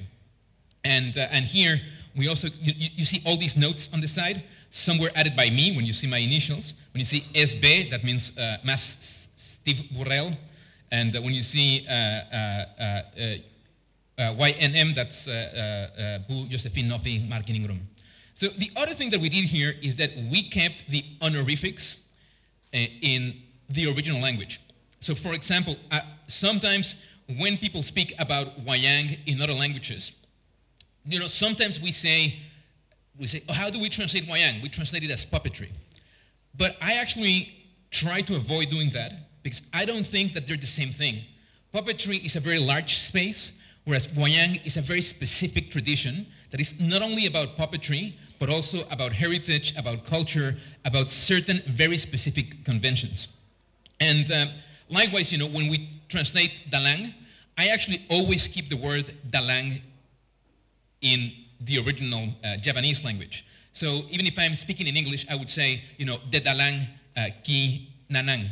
So I don't say the puppeteer, because for me, puppeteer has a much more narrower sense. And a dalang is more than a puppeteer. A dalang is a philosopher. He's a master of ceremony. He's also a stand-up comedian. He's also somebody who is inheriting a very wide, very long cultural heritage. So for me, dalang is something that I want to keep in English. And even in these translations, for example, we don't keep, when we translate, we keep the original honorific. So this sounds a bit strange in the translation, but that's the purpose. That even if you're talking, if somebody then, like, for example, there's a dialogue later on between, you know, Mas Nanang and Mbah Lejar. So we don't say just like Lejar, because that would sound really strange. You would never, as you all know, you'd never address somebody directly with their names in Indonesian. You always must use an honorific. And we could translate Mbah to grandfather, but that sounds strange in English because that has a different association. So we keep the original. So you see it's like Mbah, like, you know, M-B-A-H. It's kept in the subtitle. And we encourage people to come here to the honorifics and see how they're used. Because also what's interesting is that the honorifics change depending on who you speak to. So you might be talking to the same person, but sometimes, for example, to Budaya, I would call her, like, you know, in everyday conversation, I would call her like Mbah. But then when I'm in a more formal setting, I call her Bu. And this is what people do in Japanese and Indonesian, as you know, of course. So we want to capture that in the translation. We don't want to make this entirely easy for people to see. You know, when people are watching maybe a film, they forget it's translated. You want subtitles that disappear. But I do not want that. I do not want a subtitle that seems neutral, because this subtitle is coming from someone's perspective, and it's always an intervention. And we try to be as careful as we can, but we also want to show people that there's no such thing as a neutral translation. And I would encourage you to think about that as well in your own work, in your own teaching, that this is always coming from somewhere. And so that's our purpose here. And, you know, this is, of course, freely available online, and you can go and watch the performances, as I hope you will do. Oh, the other thing is, like, here you can see a really important button. I don't know if you can see behind me, but it says, you know, melaporkan kesalahan. So that means that also, I mean, we try our best to get all their data correctly, but if you go to this website and you realize we've made a mistake, please click here so you can tell us what we've done wrong, so we can correct this. So, so again, that's our intention in the way we're trying to archive these performances. So let me now show you, so this is the first project, but we've done a few other things. This is, well, actually this was my PhD dissertation, where I also reflected on some of the things from these recordings that I had here. So, you know, most people, when they write their dissertations, they publish that as a book, but I wanted to make it as a website. In part because my own background is as a web designer, but also because I think that through digital media, we can combine diagrams, we can combine video, we can combine text. So here, as you can see, you've got the Punokawan that explain to you, like, you know, they're appearing here. You've got, like, you know, Pakong and Nanti Petruk. So they tell you here, like, basically how to use the website. And then, you know, you can click in some places, read something that looks a bit more like an essay, but you've also got a variety of diagrams here that you can click on them. And then you see a diagram that tells you how, in my interpretation, these performances have adapted the tradition. So this is all based on my conversations with the artists, and it doesn't pretend to be a completely objective story, but just my interpretation of how they're changing the story. So for example, I would make these diagrams, and I have these dimensions: language, music, space, story, and the puppets, like the actual puppets themselves. And I would say that depending on where you find the things here, that's how close they stay to the tradition. So, you know, there are many musical conventions that Wayang Kulit still uses, conventions from classical Wayang. So I would say that's close to the tradition. The language is still mostly Japanese in the one we have here. The space is a bit different because we have a combination of the book, but also a screen with projections. The story is quite new, and the puppets are also quite new. So this is, again, my interpretation, but then you can click here, learn more about why I classified it in a particular way, and you get to see also this, again, like this essay that explains the ideas, and then also has these embedded videos within the essay. So the point is that this is, it's different from the archive. The archive tries to be comprehensive, but this one is more like my guided tour through the archive. Let me check on time. Okay, still got a bit of time. So we've also done a new project. So this is in collaboration with Professor Ben Arps from also from Leiden University, and he published a book called Tall Tree, Nest of the Wind, and this is a philological edition of a performance by Ki Anom Suroto that was recorded in the Netherlands in 1987. So he spent 30 years working on this translation. I mean, actually the translation was a bit easier, but then he spent all this time finding this incredible level of philological annotations. That means that he traced the history of everything that happens in this performance. And he published it in NUS Press 2 years ago. But then I started working with him on this interface that would be a digital version of his book. So you can also find this online. And what you see here, this part here looks exactly like the book. So you've got here, I hope you can see, it's a bit small, apologies for that, but you've got the English translation. This is the original Japanese. And then if you click here,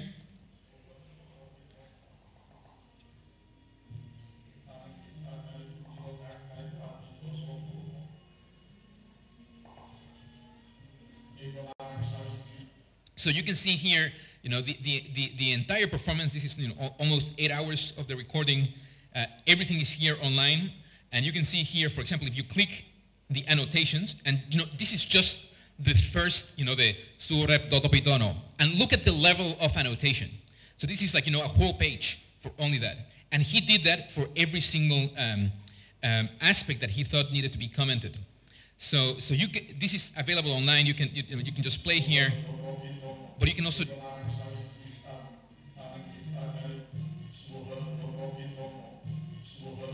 So what you're seeing is you can actually jump around. This can be used as a study material, of course, for those of you who are interested in Japanese, in English, and in other things. Okay, I know I'm running out of time, so I'm just going to rush to a few other examples. But I mean, we've also worked on this digital Wayang encyclopedia, where we look at how so imagine this is a bit like a Facebook of Wayang characters. So you can see when characters are together in a story, we see that as a network, so they're connected. So for example, you can go here to we have a list of lakon, of traditional stories, and for example, like, you know, Babat Wanomarto. So these are in English, and you can see like a blow-by-blow description, each scene, you know, like Jejer Sepisan and what's happening here. You see the number of the characters. And then we assume that, you know, like, for example, like you have like Bismo and Durno are in the same scene, so they're connected. So there's a link between them. And you can see this small network, which is only of the story. But then we can go back to this entire universe of Wayang and see how all the characters are connected to each other. So I think I've lost my internet connection, so that might not be showing. Well, basically, you can also click on any single character, and for example, you know, click on Arjuno, and here you can see a range of descriptions of who this character is.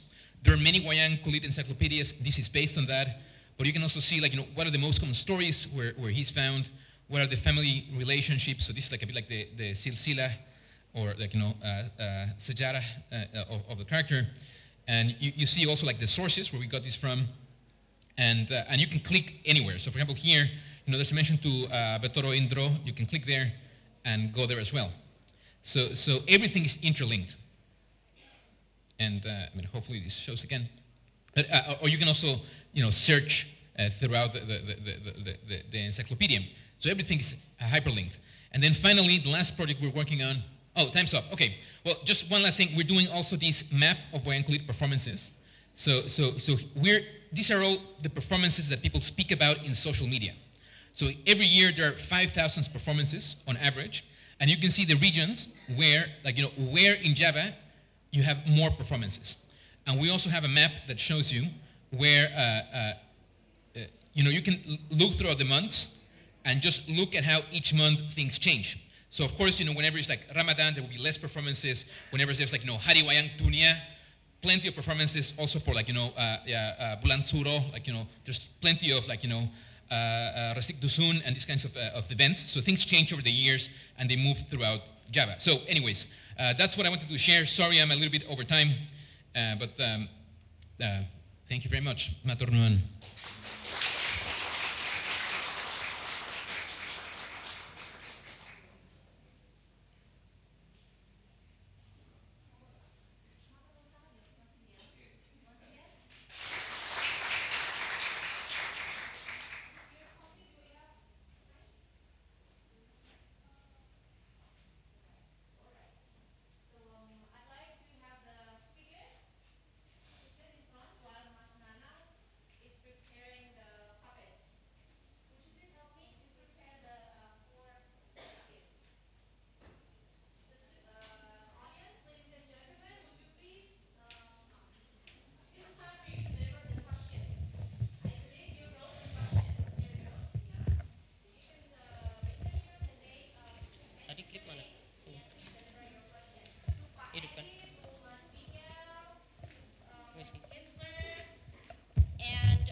So ladies and gentlemen, audience, any questions? You may deliver your questions. Anyone? Dalam bahasa Indonesia tidak apa-apa, bahasa Jepang juga tidak apa-apa. Okay. Mbak Yuri, where is Mbak Yuri? Mbak Yuri, boleh duduk sini sebentar ya Mbak, dan seweng nggih. Monggo.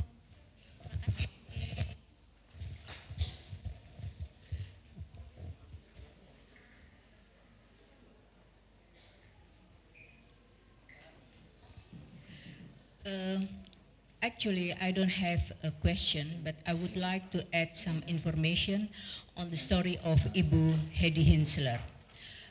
I'm working as educator at the Museum of Volkenkunde in Leiden in Holland.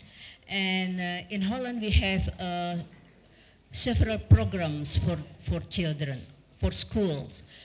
One of the programs is about Indonesian culture. And I could tell you that this program is very popular.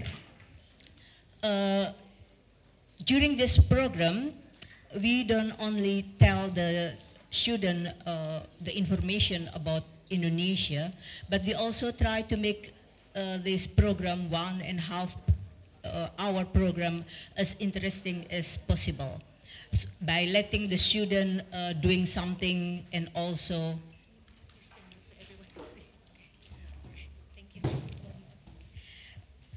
so we try, during this 1.5 hour program, we try to make the information as interesting as possible by letting the student doing something and also let them engage in the program. one of the activity is letting them playing gamelan and also playing the wayang. Before the student come to the museum, the teacher already got some information from us. So the teacher will read the story of Kancil. So when they come to the museum, the student already knows a little bit who the Kancil is, and after they playing the gamelan, several children will volunteer themselves to play the wayang puppets. So I could tell you this part of the program is very popular for them. So after 1.5 hours, usually the children will not go home. So they say, can we stay here? And we want to play more and more. And that is also very heartwarming for us, because they will come together with this parent or with their grandfather when they have a birthday party for the performance of the Kancil, so they can tell the story once again to their friends that they invited. So the things that I want to tell you here is that the Kancil story is very important in Holland.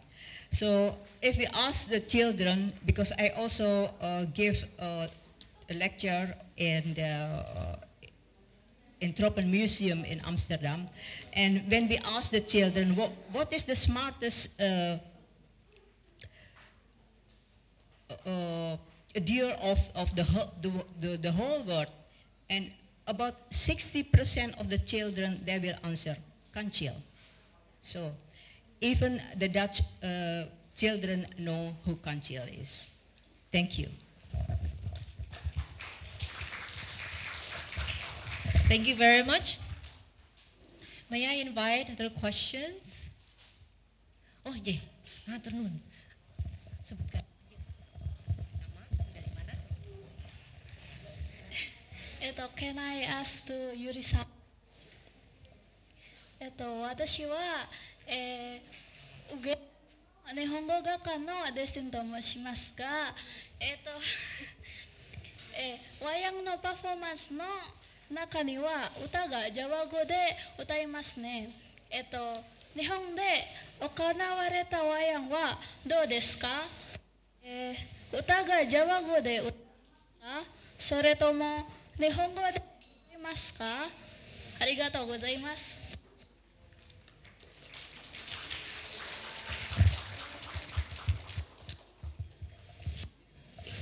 In Japanese, itu translation. いろんな講演のやり方をしているんですけれども、ジャワ語の歌を使う場合もありますし、ジャワ語を日本語に翻訳して、その同じジャワ語の歌のメロディーを日本語に翻訳して歌うこともありますし、あと自分で曲を作って、オリジナル曲で日本語の歌詞で歌うこともあります。ありがとうございます。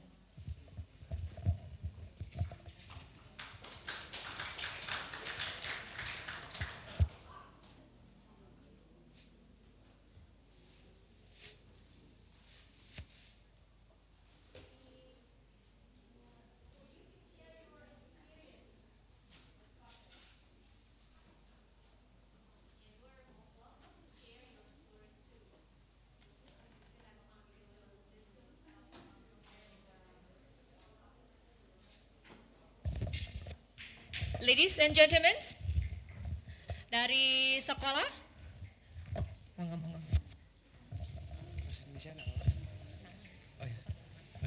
Nama saya Nugroho Imam Saputra dari SMA Negeri 1 Pengasih, Kulon Progo. Mungkin saya akan bertanya untuk Bapak Edi selaku dari perwakilan dari Balai Budaya Minomartani. Yang pertama adalah pengalaman saya sebagai guru untuk mengajarkan pembelajaran masalah wayang itu masih terbatas untuk referensi dan literasi. Jadi ada beberapa pertanyaan yang siswa yang mungkin tidak bisa kami jawab. banyak pertanyaan karena mungkin pengalaman mereka juga ada beberapa yang mungkin lebih memahami tentang masalah wayang dan kami itu sebenarnya juga kekurangan dalam hal literasi. Mungkin dari Balai Budaya Minomartani bisa memberikan solusi atau ibaratnya masukan bagi kami bagaimana cara pelajaran wayang, tidak hanya masalah wayang, terutama wayang yang berkaitan dengan Mahabharata dan Ramayana itu gagrak atau dari asli dari Hindia dan gagrak Surakarta, gaya Surakarta dan gaya Yogyakarta kan itu berbeda Pak. Jadi masih ada agak bingung dari saya sebagai seorang guru mengajarkan kepada anak itu bagaimana biar bisa membedakan antara secara literasi yang sesuai dengan adat. Terima kasih.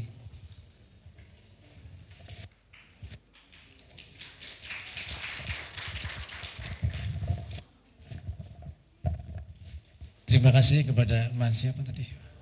Bapak Nugroho dari SMK, SMA Negeri Pengasih. Bagaimana mengajarkan wayang? Literasi, referensi. Baik Mas, jadi memang wayang itu memang bukan barang yang mudah. Ini pendapat saya. Tetapi bagaimana misalnya yang pertama kan harus mengenalkan dulu wayang itu apa. Lalu tadi kalau mengacu pada ceritanya dari Mahabharata dan Ramayana, saya kira bisa mulai dari sana, dari sastranya dulu. Kemudian yang penting menurut saya juga diajak nonton. Apakah Pak Nugroho pernah mengajak nonton wayang kulit yang live dengan kepada murid-muridnya? Pernah atau belum? Nah, itu dilakukan menonton di Kulon Progo. Saya kira ada beberapa sanggar yang bisa dikunjungi, atau Mas Nugroho mengundang beberapa dalang. Itu Pak Lurah mana itu yang siapa sih? Yang lurah yang jadi dalang itu namanya siapa? Yang main di Balai Budaya beberapa bulan yang lalu. Aduh, ya lupa, tapi itu luar biasa itu. Jadi bisa mengundang praktisi untuk datang ke sekolah Anda. Namun demikian, sekarang ini kurikulum Anda ini sangat ketat. Nah, bagaimana bisa menyediakan waktu untuk mereka? Lalu ke Balai Budaya ini sangat bersedia. Kalau misalnya Bapak Nugroho ini meminta kami untuk datang, kami akan datang, free Pak. Betul, jadi kami bisa memberikan workshop, bisa memberikan praktek bermain wayang. Itu kami biasa sekali ada kunjungan, datang ke Balai Budaya, baik itu dari SD, SMP, SMA maupun perguruan tinggi. Jadi mereka datang ke Balai Budaya, ingin tahu sebetulnya tentang Balai Budaya itu apa. Tapi kemudian kami memberikan souvenir. Souvenirnya apa? Souvenirnya itu bukan berwujud tas atau apapun, tetapi dalam setengah jam kami berikan workshop gamelan. Kemudian mengiringi wayang. Itu luar biasa. Dan ini memang harus pelan-pelan Mas. Untuk guru-guru di SMA. Saya penjaringan budayaan ya. Bahasa Jawa, waduh. Nah, ini tantangannya luar biasa. Sudah pernah ke Balai Budaya Pak? Beberapa kali. Nanti siang ke sana juga habis dari sini untuk melihat itu, dan kita bisa omong-omong lebih panjang bagaimana mewariskan wayang ini kepada anak muridnya Mas Nugroho. Tetapi kami bersedia memberikan solusi, tetapi kalau saya bicarakan di sini nanti bisa semalam suntuk Mas. Ya, jadi karena berbagai hal itu. Sementara begitu ya Mas Nugroho. I shall apologize ya sebetulnya to all speakers due to the time constraints, dan Bapak Ibu semuanya karena waktunya juga sudah mulai mepet ya. Kita akan segera menyaksikan wayang demo dari Mas Nanang. Tapi Bapak Ibu mangke setelah acara saged menghubungi Bapak Ibu pembicara di sini. Mungkin meminta kontak email atau apa. Dan setelah wayang demo usai kita akan wifi. selfie tapi semuanya. Jadi Anda tidak perlu bergerak, nanti Bapak dan kita Pak Widodo yang akan pindah ke sini dan kita ya, ini permintaan khusus dari Pak. Ya. Terima kasih Bapak Ibu. Please resume to your seats, and Mas Nanang. Pak Yuri, would you please?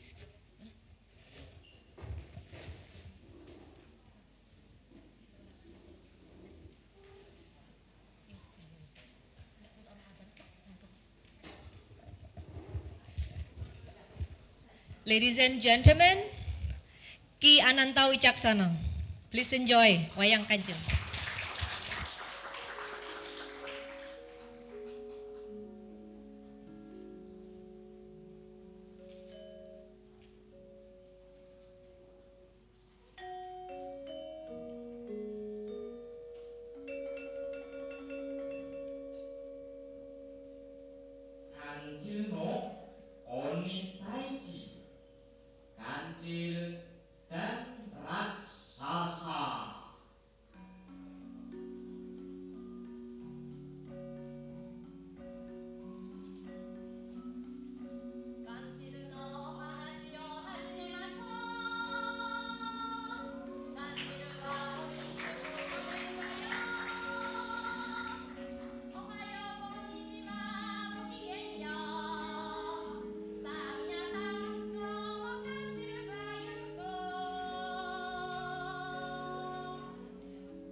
mau huru. Utai negara, huru, yes, utai. Anak-anak huru, anak-anak huru, gana-gana huru, anak-anak huru. Huru, anak-anak huru. Sikau yuk. Anak-anak huru, anak-anak huru, bapak.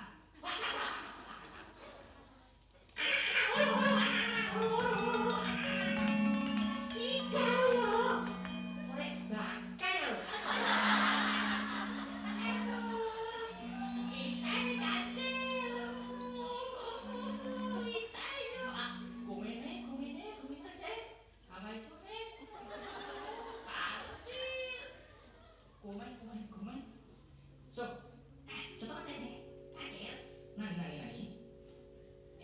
Tahu, buka ini, terkurute, orewa, nano tameno, anak. Sisukane, orewa, oniyo, yatsukeru, tameno, anak ayo. Imakara, oniyo, yubi, shimasu. Oni! Wah, Oni! Contoh mata,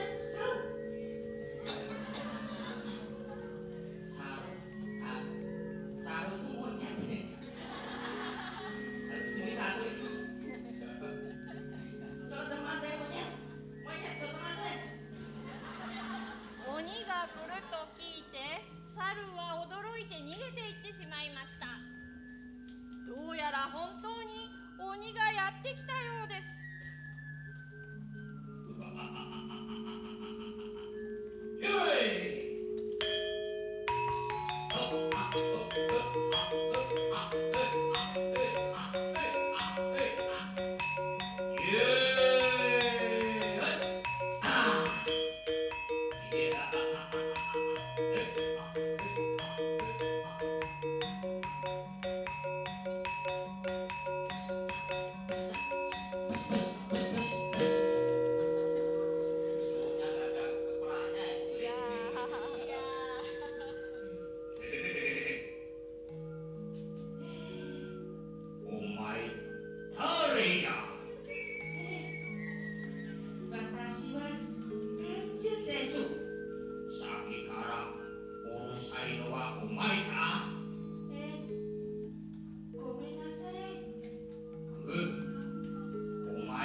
いた。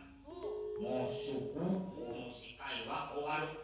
世界が終わる。そう。大変。めちゃ大変だよ。めっちゃ大変。そうね。そう、もうすぐ空が落ちてくる。そう。空が落ちてくる。そうね。めっちゃ大変だよ。そうだ。そう。だからその前に俺は隠れるために穴を掘る。なるほど。そう。穴を掘って。そう。隠れる。そうそうそう。なるほど。そう、ありがとう。なるほどね。そうね。忙しい。はい。めっちゃ忙しい。そうそうそうそう。ごめんなさい、お邪魔して。大丈夫大丈夫。私も帰ります。はい。頑張って。頑張って。頑張って。頑張って。失礼します。はい、ありがとう。どうもどうもどうも。鬼はすっかり感じるに。山掘りになるね。よし、じゃあこのままどうなるか見守りましょう。あら、あら、ゴロゴロ、あら、あら、ゴロゴロ、あら、あら、ゴロゴロ、あら、あら、ゴロゴロ、あら、あら、ゴロゴロ。あれ？そう。狭いよ。暗いよ。動けないよ。あれ？私怖いよ。鬼さん大丈夫？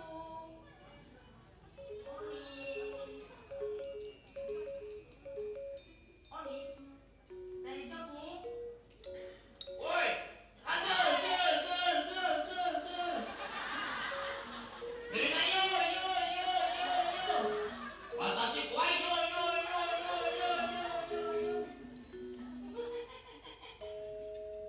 音楽いったっしょ！バカな鬼！あんた！どういうこと？空が落ちてくるわけないじゃない。お前は自分で掘った穴に自分で入って出られなくなった。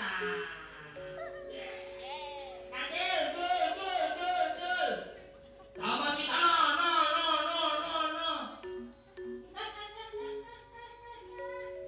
森をめちゃくちゃにした仕返しだ。ここからとしろ。ごめんなさい。しばらくそこにいろ。そうね。逃げろ。鬼が殺しを感じる。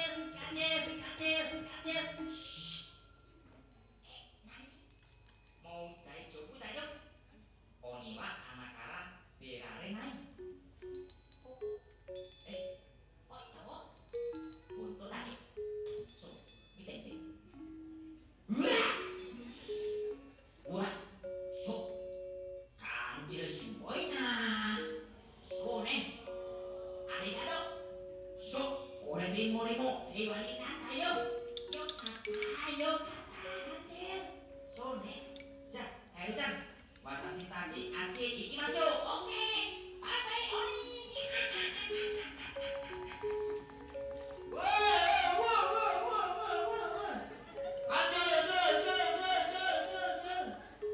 ちょっと待って。穴から出しろ。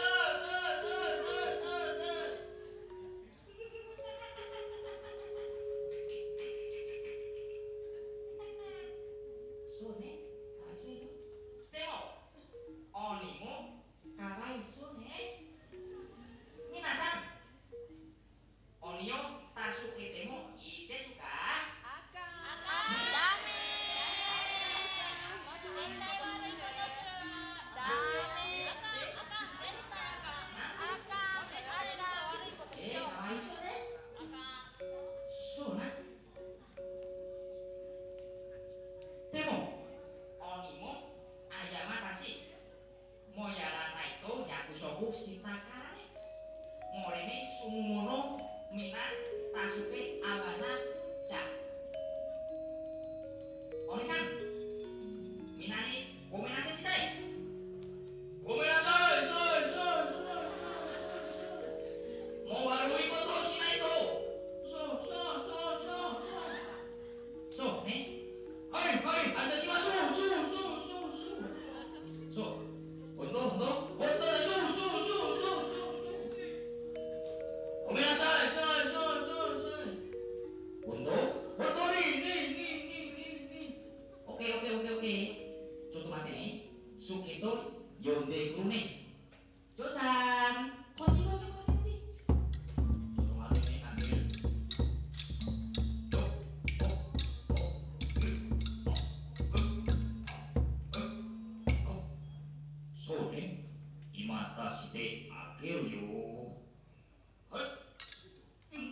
tangannya juga ikut.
またいつ